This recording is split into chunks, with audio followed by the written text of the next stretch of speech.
Wealth का ये new interesting exciting video में आप सभी लोगों का स्वागत है। मेरा नाम है सुधीर और बात करेंगे इस वीडियो में हम Nifty and bank Nifty option chain के बारे में, उसको समझने की कोशिश करेंगे, अंडरस्टैंड करेंगे। कल से जो नई सीरीज स्टार्ट हो रही है, बेसिकली कल से जो नया मंथ अगस्त का स्टार्ट हो रहा है उसके पर्टिकुलर सीरीज के बारे में जानने की कोशिश करेंगे। कैसा हो सकता है अगस्त का मंथ, इसको भी समझेंगे। मंथली ऑप्शन चेन में कितनी रेंज बन रही है, इस चीज़ को भी हम समझेंगे। तो चलते हैं जल्दी से ऑप्शन चेन डाटा पे, देखते हैं और समझते हैं।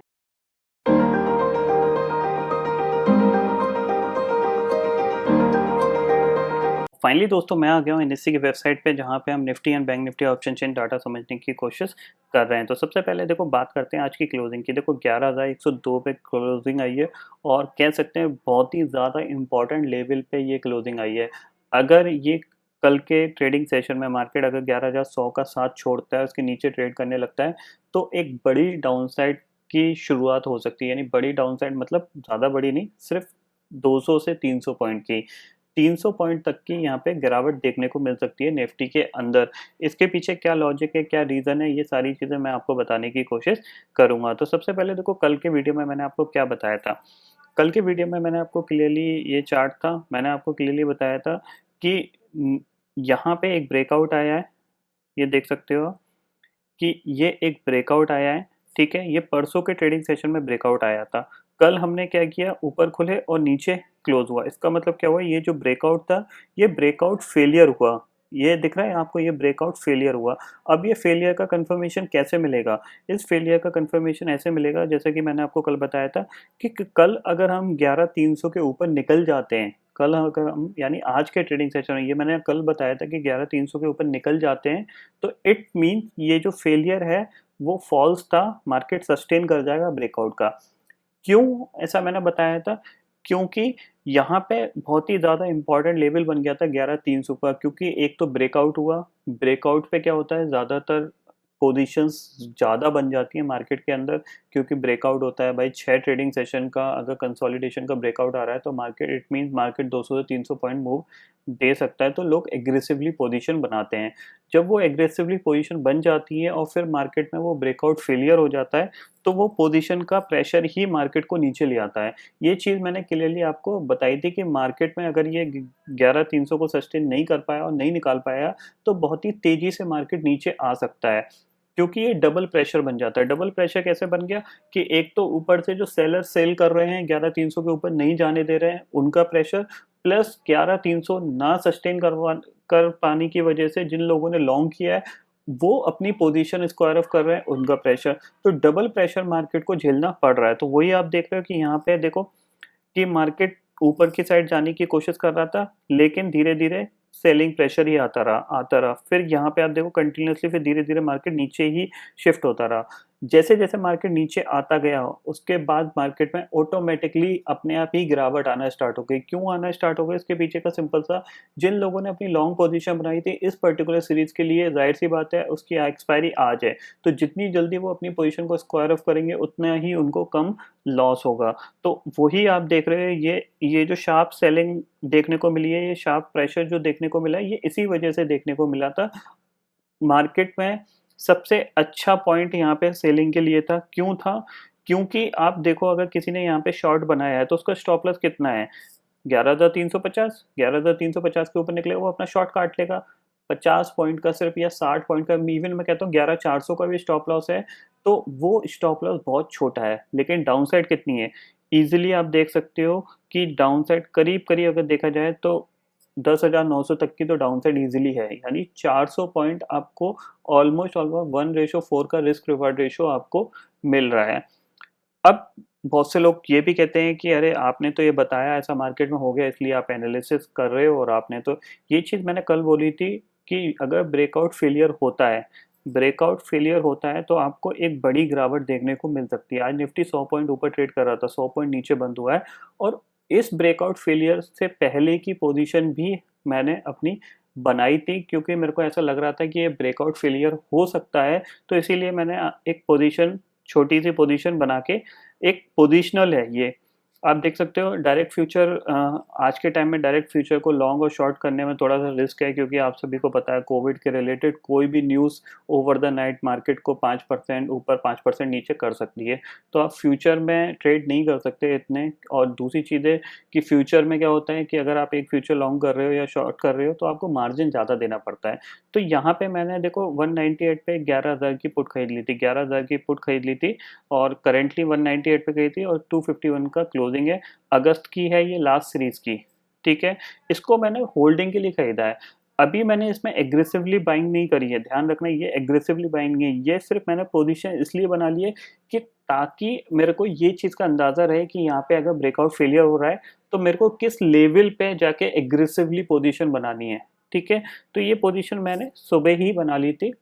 ये ऑलमोस्ट, तो यहाँ पे एक अच्छा मतलब ऑलमोस्ट आज का लो तो करीब 170 के आसपास था इस पुट का, बट मैंने अराउंड 200 पे पोजीशन बनाई थी जब ये मेरे को कंफर्मेशन मिल गया था कि यहाँ पे आप देख सकते हो कि ये 5 मिनट का चार्ट है। यहाँ पे ये आप देख सकते हो कि यहाँ पे ये कंफर्मेशन था कि ये अब मार्केट ऊपर नहीं जाने को तैयार है, क्योंकि आप देख रहे हो कि ये जो कैंडल है ये काफ़ी बड़ी कैंडल है। इसका हाई कितना है, 11,281 का, और लो है ऑलमोस्ट 11,261 का, यानी 20 पॉइंट की कैंडल है। जब मार्केट इतना नैरो रेंज में कंसोलिडेट कर रहा है तो इतनी बड़ी कैंडल बनने का लॉजिक सिर्फ इतना सा है कि या तो पोजीशन स्क्वायर ऑफ हुई है किसी की, या फिर किसी ने ऊपर से सेल ऑफ किया है। बेसिकली ये पोजीशन स्क्वायर ऑफ हुई है किसी ने, यानी जिसने लॉन्ग किया है उसने अपनी पोजीशन को स्क्वायर ऑफ किया है, जिसकी वजह से इतनी लंबी कैंडल बनी। क्योंकि आप देख रहे हो ज़्यादातर इतनी बड़ी कैंडल नहीं है, सब छोटी छोटी कैंडल्स हैं।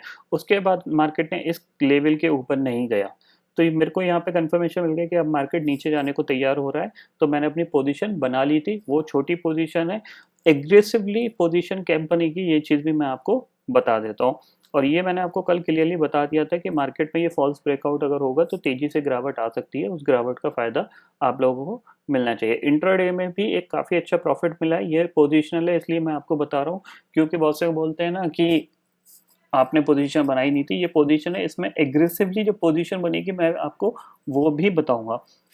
अब कल के ट्रेडिंग सेशन में आपको क्या समझना है, ठीक है। कल के ट्रेडिंग सेशन में सिंपल ही चीज़ है, अगर आप इस चैनल के अंदर ट्रेड करना स्टार्ट हो गए, यानी 11,100 का साथ छोड़ के, यानी 11,100 के नीचे ट्रेड करना स्टार्ट हो गए आप, तो फिर आप एक पोजिशनल शॉर्ट भी कर सकते हो 11,000 के पुट लेके 10,900 के टारगेट के लिए। 10,900, 10,850, 10,850 क्यों बोल रहा हूँ, देखो 10,850 बेसिकली क्या है, ये 200 डे मूविंग एवरेज है। जब हमने इसको निकाला, ऊपर गए, एक अच्छा खासा मूवमेंट हमने दिखाया, फिर हमने एक नैरो रेंज में कंसोलिडेट किया, ब्रेकआउट दिया, ब्रेकआउट फेलियर हुआ, ब्रेकआउट फेलियर होने के बाद हम नीचे आने लगे हैं। तो नीचे आने लगे हैं तो हम और भी यहाँ पे प्रेशर देख सकते हैं, क्योंकि ऊपर से शॉर्ट्स भी बने तभी वो ब्रेकआउट फेलियर हुआ है। तो किसी ने शॉर्ट्स ऊपर से बनाए हैं, स्टॉक्स में शॉर्ट्स बने हैं और आपके इंडेक्स में शॉर्ट्स बने हैं, तो इसीलिए ये ब्रेकआउट फेलियर हुआ है, मार्केट को ऊपर नहीं जाने दिया, किसी ने शार्प प्रॉफिट बुकिंग करी है। तो ये हो सकता है ये आपको करीब करीब 10,860 के टारगेट के लिए आप पोजिशनल शॉर्ट बना सकते हो, अगर निफ्टी 11,100 के नीचे ट्रेड करने लगता है। और उस केस में आपका जो स्टॉप लॉस होगा, सिंपल सी चीज़ है कि 11,180 का जो लेवल है, 11,180 और 11,150 का ये जो लेवल है, मार्केट ने यहाँ पे बहुत ज़्यादा कंसोलिडेट किया है, तो यही आपका स्टॉप लॉस हो गया। या फिर आप और पोजिशनल स्टॉप लॉस मानना चाहते हो तो आप ये लेवल का स्टॉप लॉस लेके चल सकते हो, जो कि करीब करीब आपका 11,220 का, यानी 11,200 का आप स्टॉप लॉस लेके चल सकते हो। छोटा स्टॉप लॉस अगर लेके चलते हो तो आप ये मान के चलो कि 11,150 का आप छोटा स्टॉप लॉस लेके चल सकते हो।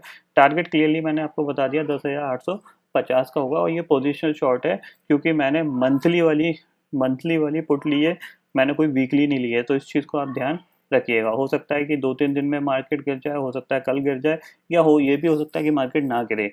तो ना गिरने का सबसे अच्छा लेवल यही होगा कि यहाँ पे मार्केट सपोर्ट ले जाए। इसीलिए मैंने एग्रेसिवली शॉर्ट नहीं किया, मैंने सिर्फ टेम्पररी पोजीशन बनाई है, ताकि मार्केट का मूवमेंट जो है वो मिस ना हो जाए, कोई गैप डाउन हो जाए या कुछ भी हो जाए, जो वो मिस ना हो जाए, इसलिए अपनी छोटी सी पोजीशन बनाई है। अगर हम अगस्त की सीरीज़ की बात करें तो अगस्त सीरीज़ में आप देख सकते हो कि यहाँ पे क्या हो रहा है, क्या रेंज हो रही है, इस चीज़ को भी हम समझ लेते हैं। हाईएस्ट कॉल राइटिंग आप देख सकते हो, हाईएस्ट कॉल राइटिंग है 17 लाख, ऑलमोस्ट 18 लाख का ओपन इंटरेस्ट है, 11,500 की कॉल पे। इंपॉर्टेंट रेजिस्टेंस होगा आगे आने वाली 2 से 3 सीरीज में भी, ये बहुत ही ज़्यादा इंपॉर्टेंट रेजिस्टेंस होगा 11,500। इतनी जल्दी निफ्टी 11,500 को पार नहीं कर पाएगा। इसके पीछे का लॉजिक सिंपल था, ये एक तो ऑलरेडी पीई 29.50 के आसपास पहुंच पहुंच चुका है, यानी मार्केट ऑलरेडी एक्सपेंसिव वैल्यूएशन पे आ चुका है, पहली चीज़। दूसरी चीज़ है, with in a period of 4 months में मार्केट इतना ज़्यादा शूट अप हुआ है, तो ऊपर के लेवल पे प्रॉफिट बुकिंग आना तय है। तो आप ज़्यादा एग्रेसिवली होके आप लॉन्ग नहीं कर सकते। अगर आपको लॉन्ग करना है तो आप सपोर्ट ढूंढिए, नीचे मार्केट में करेक्शन आए, सपोर्ट ढूंढिए, वहाँ पे आप बाय करिए, वो आपके लिए सबसे बेटर ऑप्शन है, रेदर देन आप हायर लेवल पर बाइंग करिए। ठीक है। अगर हम बात करें नीचे के लेवल पे, तो सबसे बड़ा इंपॉर्टेंट सपोर्ट जो अभी फिलहाल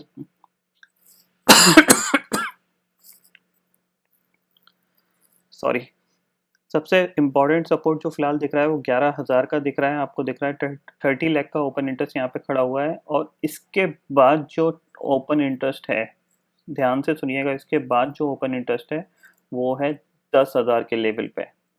ठीक है। पुट में एक चीज़ का ये क्लियरली ध्यान रखिए कि 11,000 के बाद जो एग्रेसिवली पुट राइटिंग हो रही है मंथली सीरीज में, उसमें आपको दिख रहा है 10,000 का लेवल पे, जहाँ पे सेकंड लेवल है, जो कि जहाँ पे सबसे हाईएस्ट ओपन इंटरेस्ट खड़ा हुआ है पुट्स पे। बीच में जो लेवल आता है वो 10,500 का भी आता है, जहाँ पे कि आपको क्लियरली 18,44,000 का ओपन इंटरेस्ट खड़ा हुआ है। यानी ऊपर की गिरावट में जो मार्केट सपोर्ट ले सकता है वो 11,000 पे ले सकता है। 11,000 टूटा तो हम 10,850 की तरफ बढ़ेंगे। तो दो लेवल पे आप एग्रेसिवली पोजीशन बना सकते हो। अगर आपको एग्रेसिवली पोजीशन बनानी है, सबसे अच्छा इंपॉर्टेंट लेवल है 11,000। 11,000 के नीचे आप जाओ और ट्रेड करने लग जाओ तो आप तुरंत 10,900 की पुट खरीद लेना, आपको आराम से 200 पॉइंट का करेक्शन मिल जाएगा with in a period of 2 to 3 days में। ये चीज़ आप क्लियरली समझ लीजिए। अब मार्केट को नीचे ले जाने में सबसे बड़ा योगदान कौन कर सकता है, इस चीज़ को भी हम समझ लेते हैं।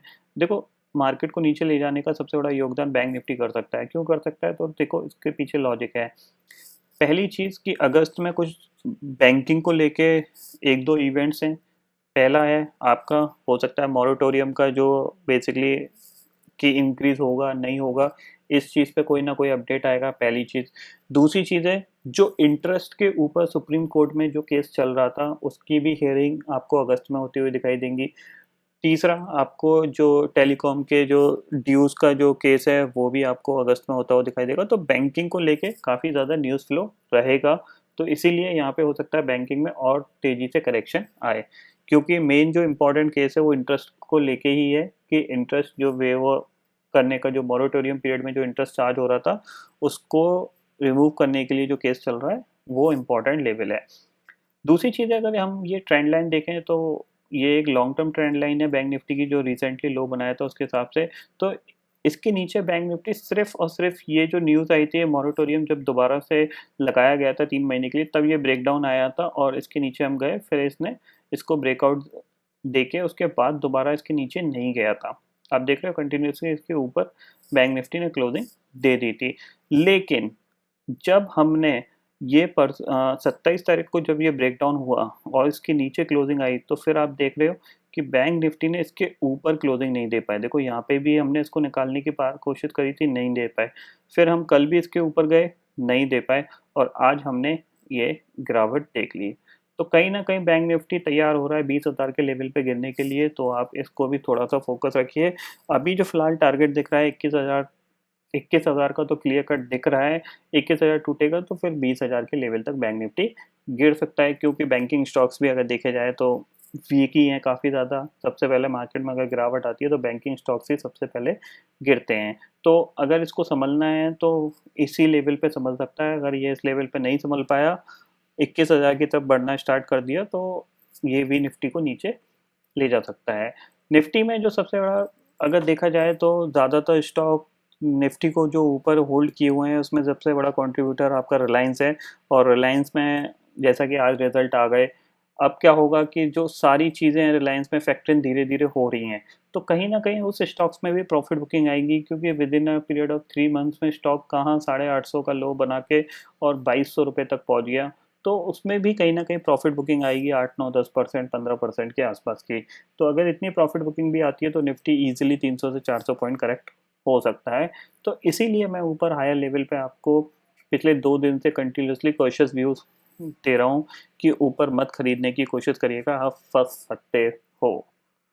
अगर हम करेंटली डाउ फ्यूचर की बात करें तो इसको भी देख लेते हैं। देखो इसमें भी एक धीरे धीरे ब्रेकडाउन आ रहा है। क्यों आ रहा है? क्योंकि देखो इस क्या चीज़ मैंने बोली थी आपको कि ये यहाँ पे ये इसने ब्रेकआउट दिया था, ठीक है, ये ब्रेकआउट दिया, ये ब्रेकआउट दिया, ब्रेकआउट देने के बाद ब्रेकआउट फेलियर हुआ, ठीक है, और फिर इसने दोबारा इस लेवल को पार नहीं कर पाया। आप देख रहे हो ये फिर ये जो लेवल था इसके ऊपर नहीं पार कर पाया। यहाँ पे भी सेम ये ऊपर तक गया था, एग्जैक्टली इसी लेवल से दोबारा से ये नीचे आ गया था। तो कहीं ना कहीं ये धीरे धीरे धीरे धीरे धीरे धीरे धीरे धीरे 24,000 की तरफ, 24,500 की तरफ दोबारा से बढ़ सकता है। तो इसीलिए मैं आपको मना कर रहा था ऊपर के लेवल पे ना खरीदें। और जो मैंने शॉर्ट पोजीशन बनाई है वो इसी बेसिस पे बनाई थी, क्योंकि ये कहीं ना कहीं ये सिग्नल दे रहा था कि ये ब्रेकडाउन आ सकता है। और कल फेड के आउटकम के बाद सबसे अच्छा मौका था आज का ये ब्रेकडाउन का मतलब प्रॉफिट बुकिंग का, सेलिंग का। कोई बड़ी सेलिंग नहीं आ सकती फिलहाल, ऐसे सिग्नल्स नहीं दिख रहे, बट जाहिर सी बात है कि एक इवेंट था, इवेंट हो गया, इवेंट के बाद की पोजीशन थी वो हल्की होंगी, थोड़ी सी प्रॉफिट बुकिंग आएगी, फिर दोबारा से ऊपर मार्केट जाने की कोशिश करेगा। तो फिलहाल हम भी तैयार हैं 10,800 के टारगेट के लिए। अगर हमें 11,000 के नीचे निफ्टी मिलता है तो हम वहाँ पे एग्रेसिवली शॉर्ट पोजीशन बना के थोड़ा सा पैसा कमाने की कोशिश करेंगे। बैंक निफ्टी के बारे में मैंने आपको क्लियरली बता दिया। यहाँ पे बैंक निफ्टी हो सकता है कि आपको कम गिरता हुआ दिखाई दे, निफ्टी ज़्यादा गिर सकता है, इस चीज़ का भी ध्यान रखिए, क्योंकि बैंक निफ्टी चला नहीं है, निफ्टी बहुत ज़्यादा चला हुआ है। ये भी चीज़ आप इसको क्लियरली ध्यान रखिए। क्यों? क्योंकि प्रॉफिट बुकिंग आएगी तो सबसे ज़्यादा इन्हीं स्टॉक्स में आएगी, IT, रिलायंस, आपका मेटल्स, अब आपका ये भी कंट्रीब्यूटर हो गया फार्मा, जो पिछले 2-3 दिन में काफ़ी तेज भागा है। तो ये क्लियरली आप समझ लीजिए कि ऊपर के लेवल पे जब ये निफ्टी ज़्यादा करेक्ट हो सकता है as compare to Bank Nifty. तो अब मैं आपको यही सजेस्ट करूँगा कि आप निफ्टी पे ज़्यादा फोकस करिएगा, बैंक निफ्टी पे थोड़ा कम करिएगा। बैंक निफ्टी हो सकता है इतना ज़्यादा करेक्शन ना दिखाए। तो ये है आज का व्यू, और आपको ये पर्टिकुलर पूरी सीरीज़ का ये व्यू था जो मैंने आपको समझा दिया है। तो आई होप दोस्तों ये पर्टिकुलर डाटा आपको समझ में आ गया होगा। दोस्तों फिलहाल इस वीडियो में इतना ही है। आई होप ये वीडियो आपको पसंद आएगा। वीडियो पसंद आता है तो लाइक और शेयर ज़रूर करिएगा, और चैनल को जो सब्सक्राइब कर लीजिए, क्योंकि मैं सुधीर लेके आता रहूँगा हर दिन आपके लिए नए नए वीडियो। इसी के साथ शुक्रिया दोस्तों, जय हिंद।